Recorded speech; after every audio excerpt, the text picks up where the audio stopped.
the Wuling Photo Challenge. So today we'll be doing something fun and different. So can you guys see the setup behind me? Yes, you guys get it right.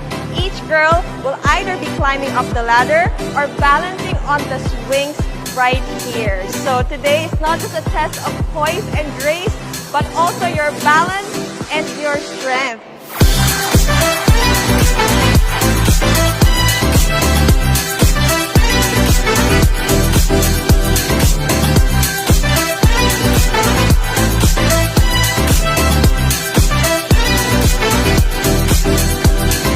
So, kayang-kaya niyo ba, girls? For sure, kayang-kaya niyo yan.